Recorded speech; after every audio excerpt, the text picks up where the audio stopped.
여러분 안녕하세요. 송병현 교수입니다. 국민복음, 세상을 깨우는 말씀을 통해서 우리가 날마다 하나님의 말씀을 더 가까이 했으면 좋겠습니다. 지금 우리는 호세아서 강의를 진행 중입니다. 오늘도 이렇게 세 분 아름다우신 분들 함께 하셨습니다. 안녕하세요. 안녕하세요.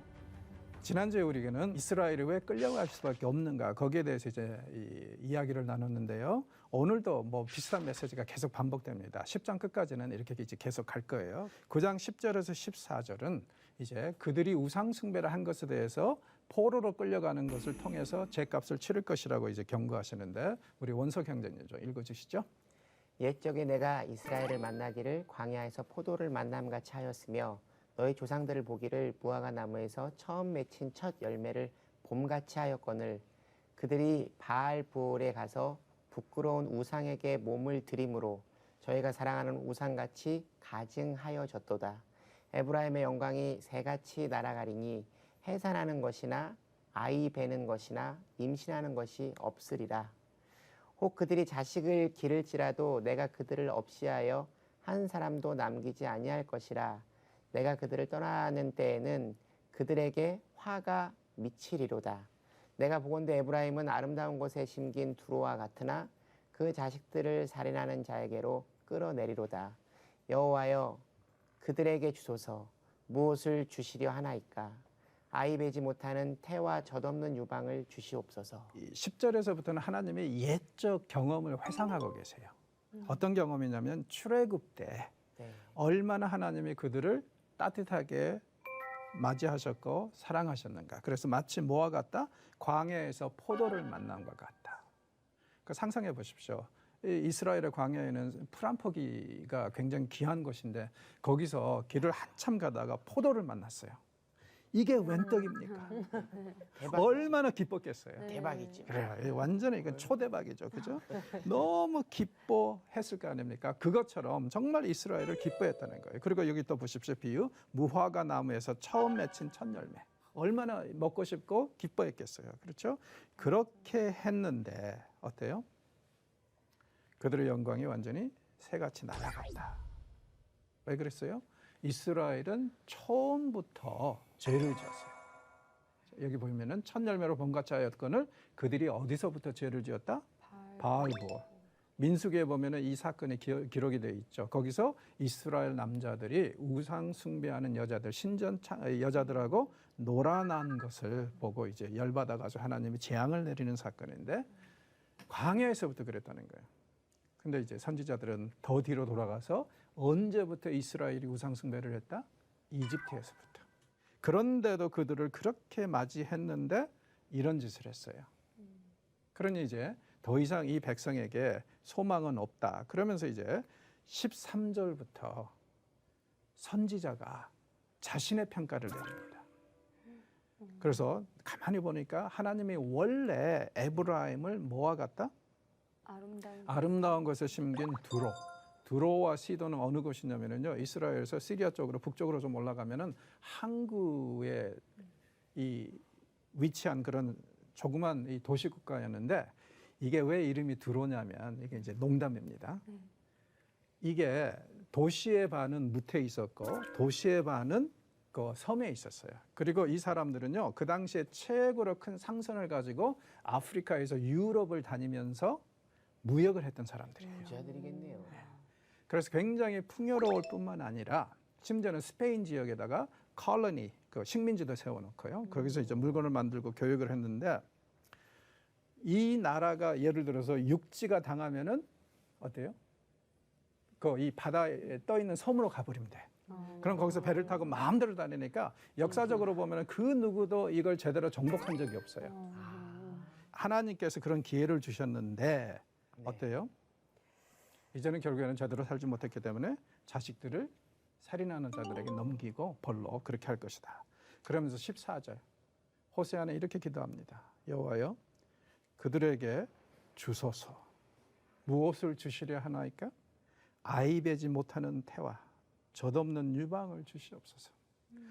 원래 선지자들은 주의 백성들을 위해서 중재하는 사람들이고 그들을 하나님 앞에 탄원하는 사람들이죠. 네. 이들을 용서하라고. 네. 그런데 얼마나 호세아가 상황이 안 좋았는지, 얼마나 이스라엘이 저지른 죄가 너무 많았는지 하나님께 주님, 이 백성은 용서하시면 안 됩니다. 그렇게 얘기하고 있는 거예요. 마치 변호사가 자기가 변호할 피고를 두고 예. 판사님한테 죽여버리시옵소서. 보내세요. 뭐 이런 상황 같아요. 그렇죠. 예. 그러니까 선지자 입장에서 얼마나 이스라엘이 하나님께 많은 범죄를 저질렀으면 이랬겠어요. 그러니까 이제 굉장히 조금 마음 아픈 상황. 오죽하면은 인간인 선지자마저도 주여 저들을 용서하시면 안 됩니다. 이렇게까지 기도를 하겠어요. 거의 뭐 씨를 말리시란 말씀 아니에요? 그렇죠. 그냥 이스라엘의 씨를 말리세요. 더 이상 자식을 갖지 못하게 하세요. 막 굉장히 무섭네요. 무서운 말이죠. 네. 그런데 다행인 건 뭐냐면은 하나님이 선지자의 기도를 듣지 않으신다는 거죠. 정말 하나님 정말 그러니까 인간적으로 생각해도 도저히 용서할 수 없는 사람을 용서하시고 사랑하시는 분이 하나님이십니다. 거기에 우리의 소망이 있어요. 자, 15절에서 17절 우리 찬송자매님 읽어주시죠. 그들의 모든 악이 길갈에 있으므로 내가 거기에서 그들을 미워하였노라. 그들의 행위가 악함으로 내 집에서 그들을 쫓아내고 다시는 사랑하지 아니하리라. 그들의 지도자들은 다 반역한 자니라.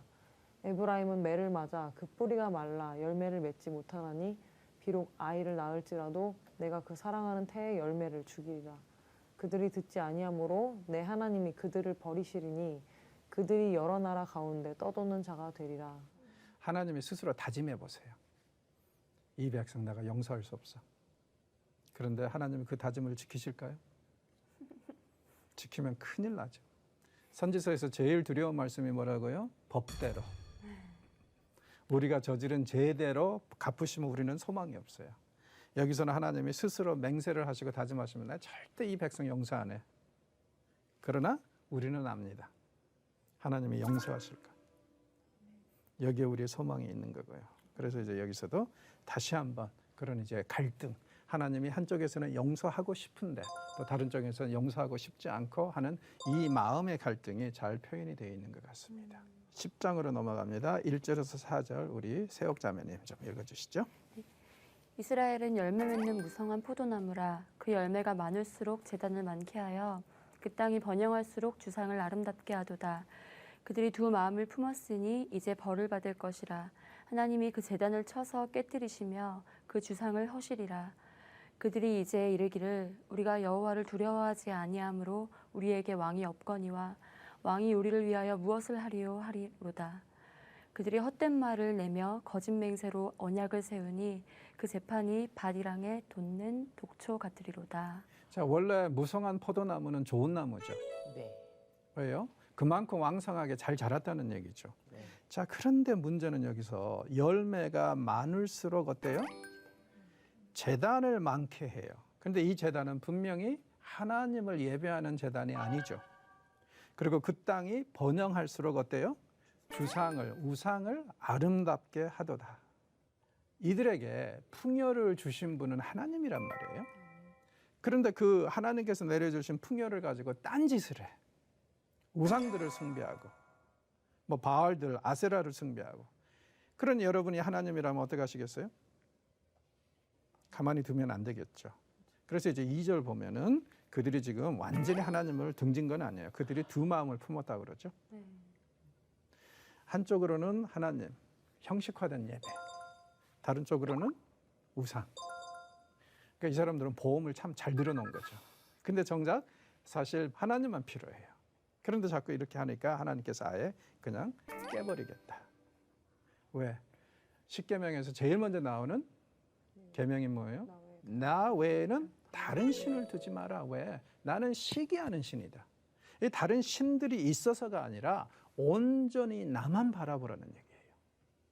자, 5절에서 8절. 그 우상 숭배는 분명히 슬픔을 가져옵니다. 어떤 슬픔인지 우리 또 이 원서 경전님 읽어주시죠.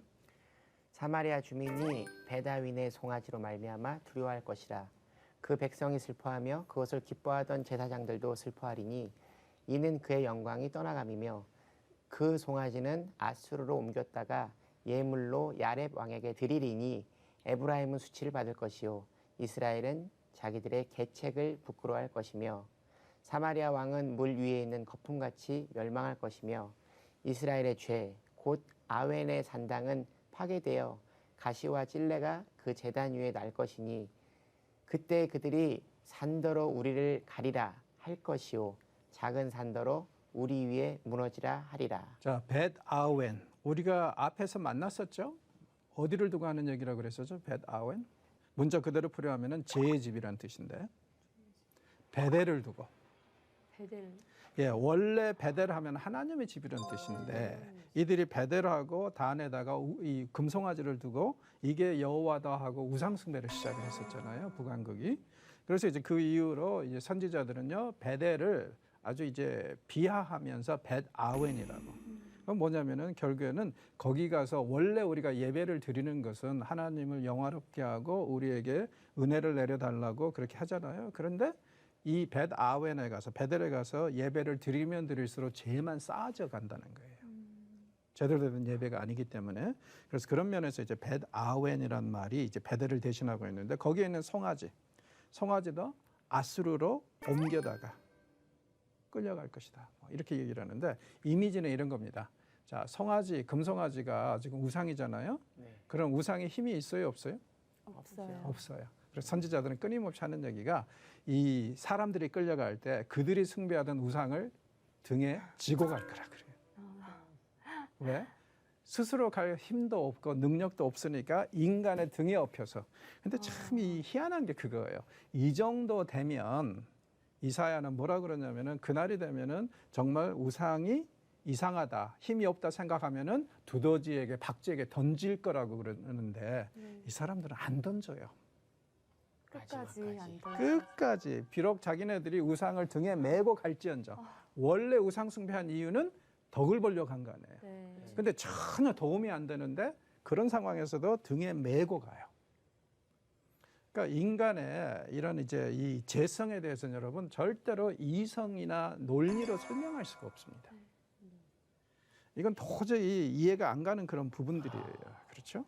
그래서 이렇게 해서 이제 결국에는 그들이 우상을 지고 타국으로 아시리아로 끌려갈 것이라고 여기서 분명히 경고를 하고 있습니다. 그리고 그렇게 되면 온갖 수치심 때문에 어때요? 그냥 산당들을 제발 다 덮어버리라. 마치 우리가 옛날에 이런 일을 안 한 것처럼. 그럼에도 불구하고 거기 가서 계속 우상을 숭배하고 있습니다. 9절에서 15절 말씀입니다. 우리 찬송자매님 읽어주시죠. 이스라엘아, 네가 기브아 시대로부터 범죄하더니 지금까지 죄를 짓는구나.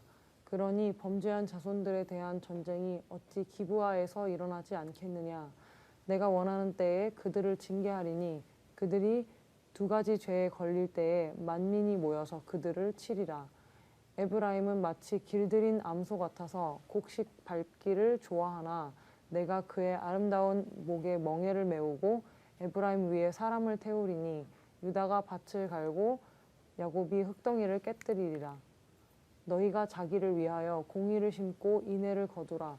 너희 묵은 땅을 기경하라. 지금이 곧 여호와를 찾을 때니 마침내 여호와께서 오사 공의를 비처럼 너희에게 내리시리라. 너희는 악을 밭가라 죄를 거두고 거짓 열매를 먹었나니 이는 내가 네 길과 내 용사의 많음을 의뢰하였음이라.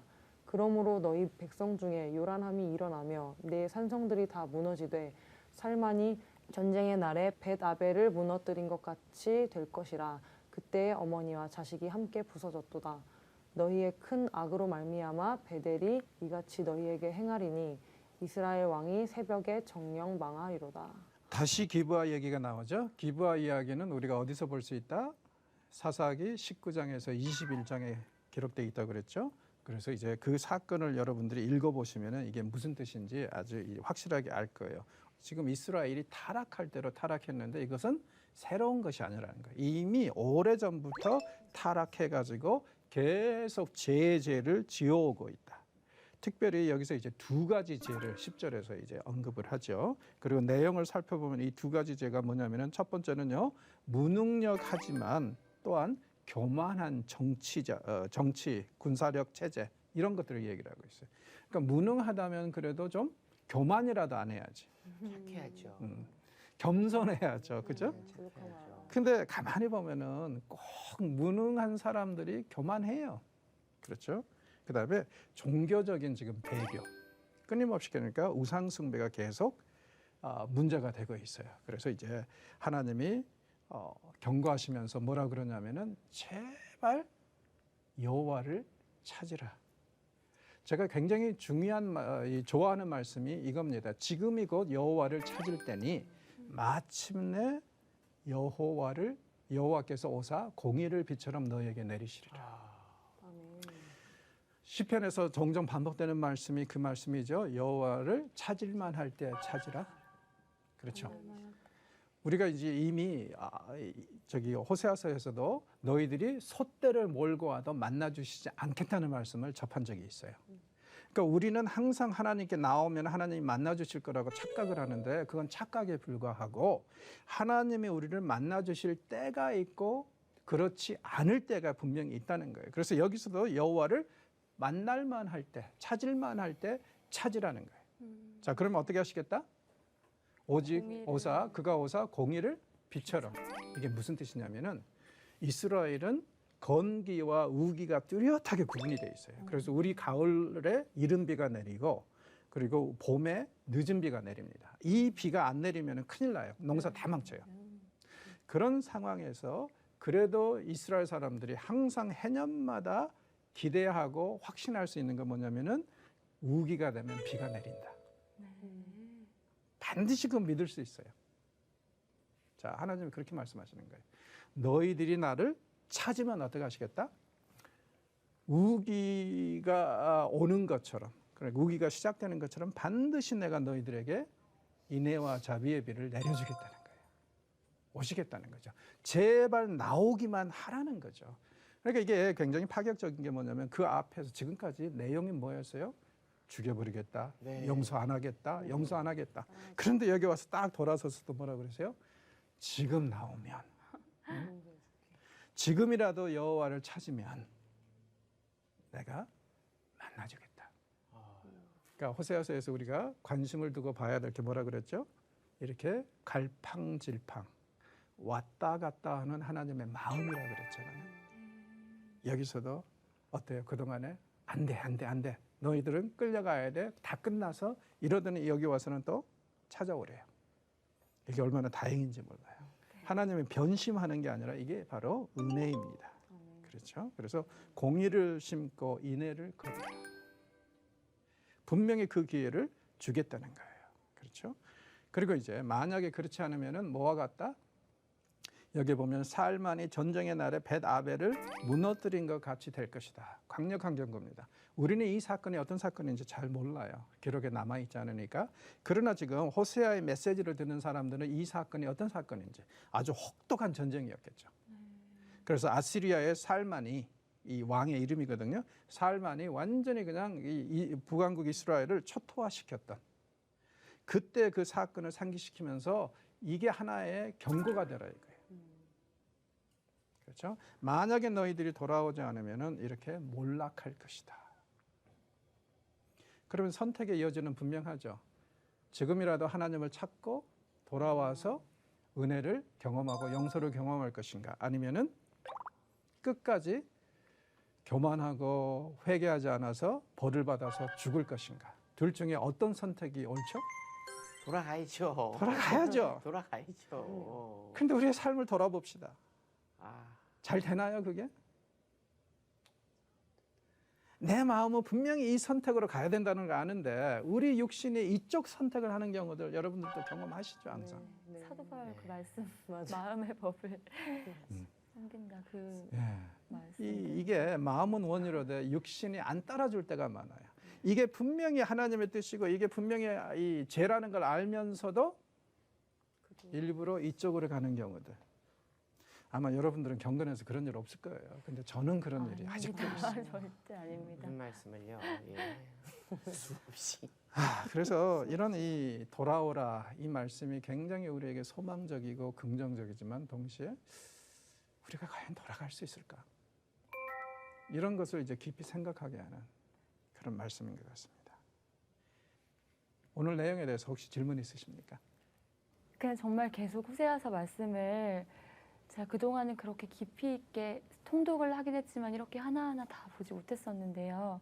교수님 말씀해 주실 때 하나님의 갈팡질팡하는 그 마음이라고 하셨잖아요. 근데 그 마음이 너무 와닿았어요. 그냥 지금 그러니까 저를 놓고 봐도 하나님 앞에 완전한 사람이 한 사람도 없잖아요. 근데 회개하게 하시는 것도 하나님이시고, 근데 하나님이 저도 옛날에 제 삶을 돌아봤을 때 정말 죄를 짓고 하나님이 그것을 기다려주신 그 시간들을 생각하면 지금도 자다가 막 눈물이 날 때도 많거든요. 근데 그 끝에 회개가 있었던 것도 정말 은혜였어요.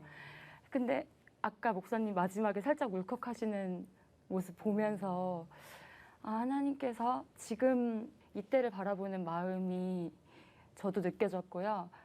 그 마음을 자녀들이 갖고 살기를 바라시는구나. 하나님과의 마음을. 하나님은 저희의 마음을 많이 알아주시는데 저희는 하나님의 마음을 잘 모를 때가 참 많구나. 그런 생각들을 하면서 하나님 마음을 좀 아는 딸이 되고 싶다. 이런 것들을 많이 좀 느끼는 시간이었어요. 아멘. 교수님, 저는 이제 개인적으로 그런 생각을 하는데요.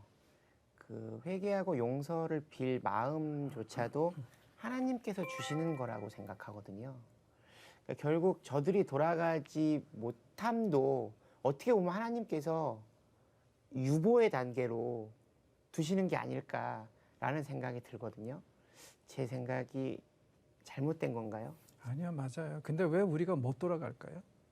알면서도 그 왜못 마음을 돌아갈까요? 하나님께서 주시지 않기 때문에 저는 못 가는 것 같거든요. 하나님은 주시는 것 같은데 아, 그래요? 저는 우리의 욕심과 우리의 자아가 그 마음보다 더 커져 버려서 그런 거 아닐까요? 그렇죠. 그렇죠. 분명히 주시고 계시는데 제가 미처 알아차리지 못할 만큼의 사단의 권세가 저에게 더 강하게 임하고 있는 거겠죠. 제가 참 좋아하는 찬송에 그런 게 있어요. 낮엔 해처럼 밤엔 달처럼 그렇게 살 수는 없을까? 욕심도 없이 어두운 세상 비추며 그냥 나의 자아, 나의 생각을 다 접어버리고 마치 해와 달이 세상을 비추는 것처럼 하나님의 그 은혜를 통해서 그렇게 비추고 살 수는 없을까? 그게 쉽지는 않더라고요. 그렇죠. 예. 우리 찬송자매님은 뭐 하실 말씀 있으세요? 전 여기서 발견한 하나님은 막 갈팡질팡 하시는 그 마음이 있지만 그래도 참 신실하시다. 하나님의 경륜 이걸 좀 많이 와닿았던 것 같아요. 근데 그 마음과 같이 어떤 고백이 좀 나왔냐면요. 제가 나무옥과도 주님을 이라는 찬양을 굉장히 좋아해요. 그 찬양 가사 뒤에 보면 하나님의 신실한 친구 되기 원합니다라는 가사가 있거든요. 근데 하나님이 저에게 신실하셨듯이 이스라엘 백성들에게 신실하셨듯이 하나님 저도 하나님께는 정말 신실한 친구가 되길 원합니다라는 그 고백이 나왔던 그런 시간이 됐던 것 같습니다. 예, 끊임없이 그렇게 고백해야죠. 정말 하나님은 항상 우리에게 신실하신 친구이시니까 우리가 하나님께 신실한 친구가 되기를 원하는데 잘 안 되죠. 그렇죠. 예, 그것마저도 하나님의 은혜를 베풀어 주셔야만이 가능한 거니까 계속 끊임없이 그걸 갈망하고 그렇게 기도하는 마음으로 하다 보면 언젠가는 그래도 지금보다는 조금 더 하나님을 사랑하고 하나님과 더 가까이 가는 친구가 돼 있지 않겠어요? 그거 우리가 이제 소망으로 삼아야죠. 자, 이렇게 이제 이 심판을 중심으로 한 내용은 이제 대략 끝났습니다. 앞으로도 이제 분명히 심판에 대해서 계속 나올 거예요. 그러나 이제 은혜가, 구원이, 회복이 조금 더 큰 비중을 차지하고 14장에 가서는 완전히 회복의 노래로 이제 끝이 납니다. 너무 그러니까 다행이에요. 지금 마음이 너무 무거웠는데. 사망의 음침한 골짜기를 우리 지나왔습니다. 대략. 사실 이제 교수님께서 자 말씀 원석 형제 읽어주시죠. 그러면 읽고 나서 아멘 해야 돼. 안 나와요. 그렇죠, 안 나오죠. 이 다음 시간부터는 아멘이 나올 것 같습니다. 예, 그래서 이제 책을 구조를 보면 처음에는 굉장히 은혜로웠잖아요. 네. 그러다가 이제 4장부터는 그런 결정을 내리시기까지의 그 이 갈등, 번민 이걸 정리를 하고 있으니까 죄에 대해서 수없이 나오는 거죠. 정죄도 나오고 그러다가 이제 11장부터는 다시 회복의 노래들이 중심을 차지하니까 이제 좀 나아질 겁니다. 자, 기대를 갖고 다음 주에 뵙겠습니다. 수고하셨습니다. 감사합니다.